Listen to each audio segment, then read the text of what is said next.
You may know Logan Paul as one of the largest social media influencers on the planet today, with millions upon millions of followers on Twitter, Instagram, and YouTube. But did you know he was a wrestler? Yes, that's right. Before he was dominating the social scene, he was actually dominating kids on the mat.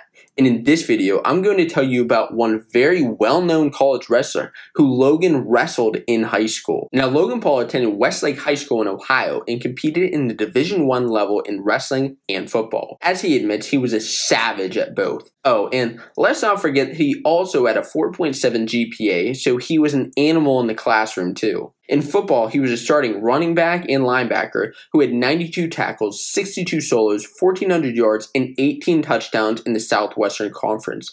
He even made the Plain Dealers All-Star team in 2012 and helped lead his team to the playoffs for the first time since 1989. But you're probably here to hear about his wrestling career.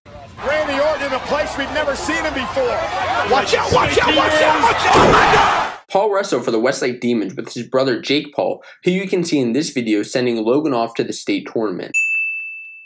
While he may have looked like a total newbie in 8th grade wearing a helmet instead of a headgear because he busted his head off of his trampoline, he made his high school team in his sophomore through senior years. He even qualified twice for the Ohio High School Athletic Association state tournament. Part of his wrestling arsenal even included a Kerry Collat-style lat drop. And in his senior year, he took 5th place at states. He's very coachable.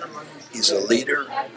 He's tenacious. He doesn't stop. While it's difficult to find brackets for many famous wrestlers who are a bit older, we have a unique opportunity here to analyze Logan Paul's brackets because he was a wrestler in the modern age. Logan graduated high school in 2013 and in his junior year entered the state tournament at 160 pounds with a record of 35-10. That year he went 0-2 at states. Unfortunately, in his second match, he lost to a kid who went on to battle back and eventually place. In his senior year, Logan improved and took 5th at states at 182 pounds. He entered that year with only 2 losses, and after losing his first match to Gunnar Lay from Loveland, this time he battled back to place. He picked up 2 decisions and a pin before losing to Lay to head to his 5th and 6th place match. He ended his wrestling career with a win to take 5th place. As a wrestling fan, you may be interested to know that the state tournament isn't the most exciting part about Paul's career, at least not in hindsight. In fact, it was the guy he wrestled at his district tournament that makes it so exciting. This guy is Dominic Abinator. If you're unfamiliar, Abinator is an All-American at Michigan who originally wrestled at St. Edward's in high school. He was a 3-time state champion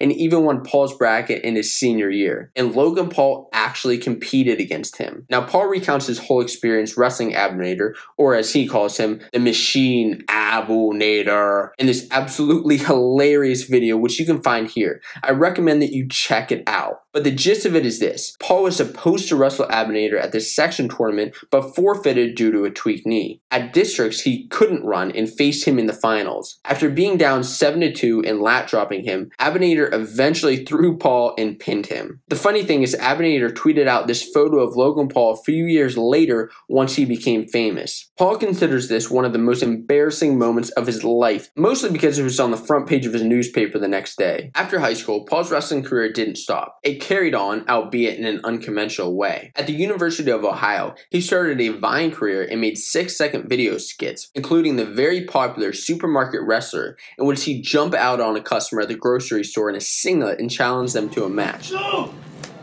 Let's go! Come on, give me something. As his acting and social career grew, he created videos of him wrestling even scarier creatures than Dominic Abinator: bears, alligators, and sumo wrestlers. Plus, he even fought KSI, a bout that ended in a majority draw. The best part about Paul for the wrestling community is that he actively promotes the sport, even if it is in passive ways. Logan Paul is a maverick and a savage, but it's also awesome to call him a wrestler. Did you know that Logan Paul isn't the only famous wrestler? If you want to find out about more famous actors, presidents, and celebrities who were once wrestlers, make sure to click these videos to learn more fun facts.